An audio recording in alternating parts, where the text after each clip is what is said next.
Met Police seizes 1,000 stolen phones and arrests 230 people in 1 week.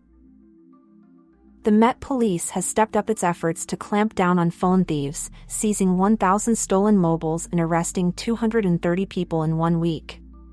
During a week of coordinated action across London, the capital's police force specifically targeted and clamped down on phone thieves.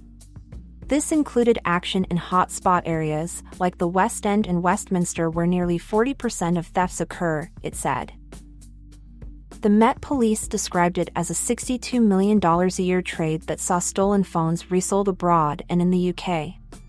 The Home Secretary will chair a summit with law enforcement bodies to focus on tackling smartphone thefts. One of the issues the Met Police wants to raise is with tech companies improving security on devices so stolen phones cannot be easily resold. Increased patrols in Westminster saw 17 arrests for robbery and theft, following 42 stop and searches. In Hackney and Haringey, officers made 15 arrests connected to the operation, including a 15-year-old boy on an illegal electric bike who was found with a large knife and $1,200 cash. Other operations included arresting 2 e-bike thieves, who were later sentenced to a combined 5 years, for phone thefts. Alongside that, they executed a warrant at a second-hand phone shop where they suspected stolen mobiles were. Kaya Comer-Schwartz, London's deputy mayor for policing and crime, said personal robbery was down 13% on the same period last year.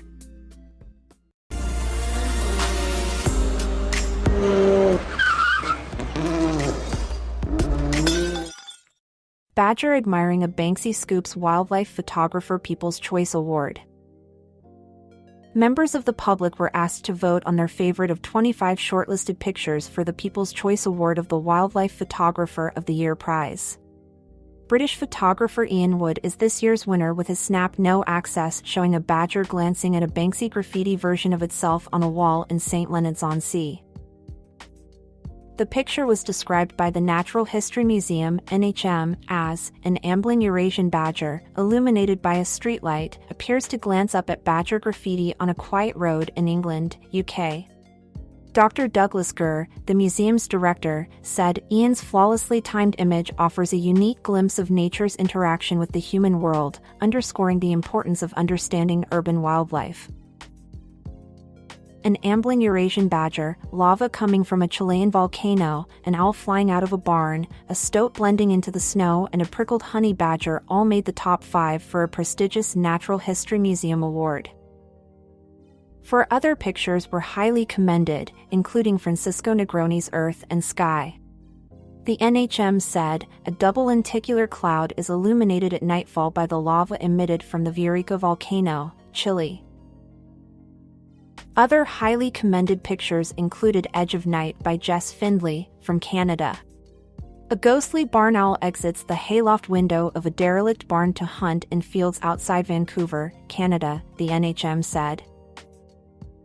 Michel D'Altremont's Whiteout was also commended, showing the moment when a stoat sits up and observes its territory as it blends perfectly into a snowy landscape in Belgium. Lastly, another British photographer David Northall was commended for Spiked, showing a bloodied yet determined honey badger returns to finish off a Cape porcupine, which earlier had tried to defend itself.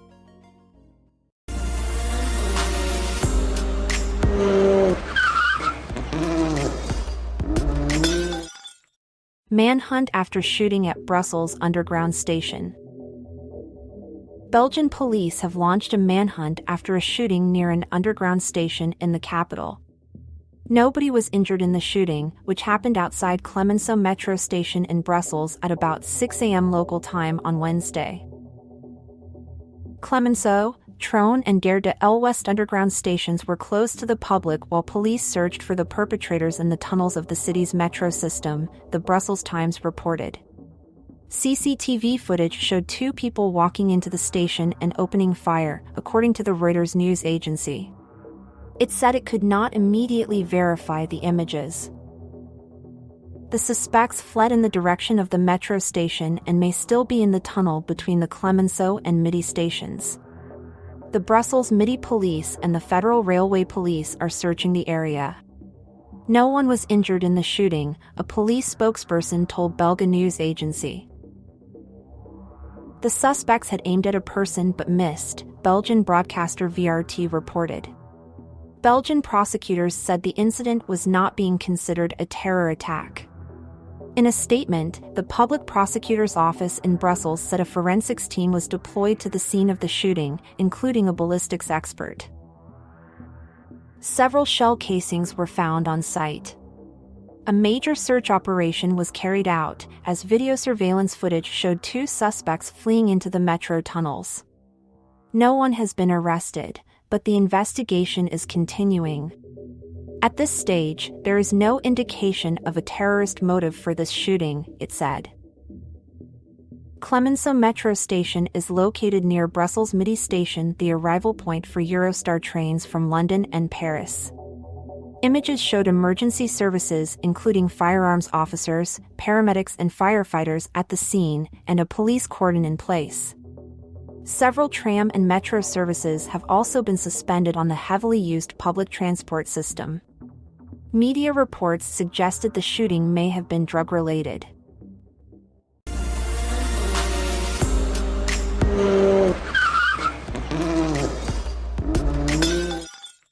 New AC/DC stamps to celebrate 50th anniversary of rock band's debut album High Voltage. New stamps are going to be issued to mark the 50th anniversary of AC/DC's debut album, the Royal Mail has said. The group introduced themselves to the world with the electrifying High Voltage in 1975, before going on to become one of the most successful rock bands of all time. The stamps go on sale from February 18th. To mark 50 years since its initial release, the Royal Mail has said it will issue 8 stamps that capture a sample of the electrifying live performances of the band.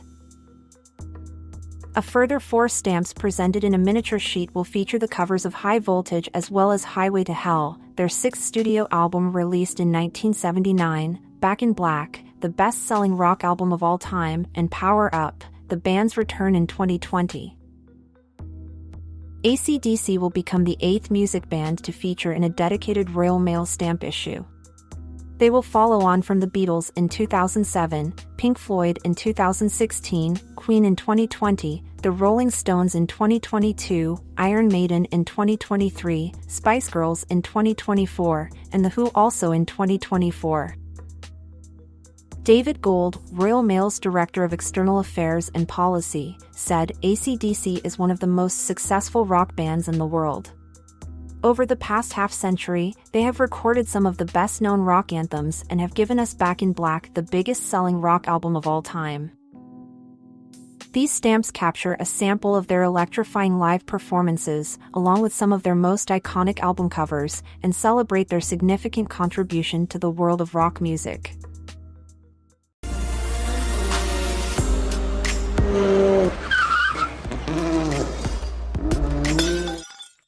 Greece declares state of emergency on Santorini after earthquakes. Greece's authorities have declared a state of emergency on Santorini after a series of earthquakes shook the popular tourist destination. More than 10,000 residents and workers fled the island this week as near-constant tremors and undersea earthquakes have been recorded between Santorini and the islands of Amorgos, Anaphi and Ios. A 5.2 magnitude quake struck on Wednesday night, the most powerful recorded since activity started on January 31st. Authorities warned of a high landslide risk and have shut schools, dispatched rescuers, and advised residents to avoid ports and indoor gatherings. Some of the island's famous clifftop towns have been cordoned off. Army, fire service, and police units have also been deployed to the island. The state of emergency is set to be in place until March 3 to allow Greece's Climate Crisis and Civil Protection Ministry to respond to the consequences of the seismic activity. Greece is one of Europe's most earthquake-prone countries, but seismologists have said the high level of activity is unprecedented and may last weeks or months. The experts say the tremors are unrelated to volcanic activity in the Aegean Sea, but are unable to say whether they could lead up to a more powerful earthquake. We are not yet in a position to say that we are seeing any evidence that would lead to the sequence slowly coming to a conclusion. We are still in the middle of the road, we haven't seen any easing, any sign that it's heading towards a regression, said Vasilis Kkarstathis, a seismologist and director of research at National Observatory of Athens. But the fact the tremors are underwater significantly reduces the potential for widespread damage compared to land-based seismic events. Santorini was formed in its current shape following one of the largest volcanic eruptions in history in around 1600 BC.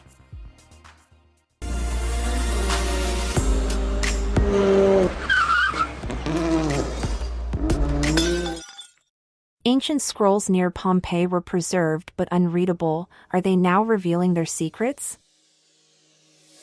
Ancient scrolls charred by a volcanic eruption 2,000 years ago may finally be starting to reveal their secrets. UK scientists say they have made a historic breakthrough in their efforts to decipher the artifacts with the assistance of AI.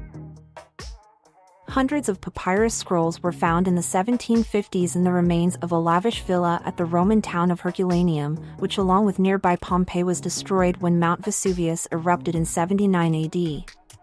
While the heat and ash from the volcano was catastrophic for the town, it preserved the scrolls though in an unreadable state. Scholars and scientists have been working for more than 250 years on ways to decipher the scrolls, which are too fragile to be unrolled physically. In 2023, several tech executives sponsored the Vesuvius Challenge competition, offering cash prizes for efforts to decipher the scrolls with technology.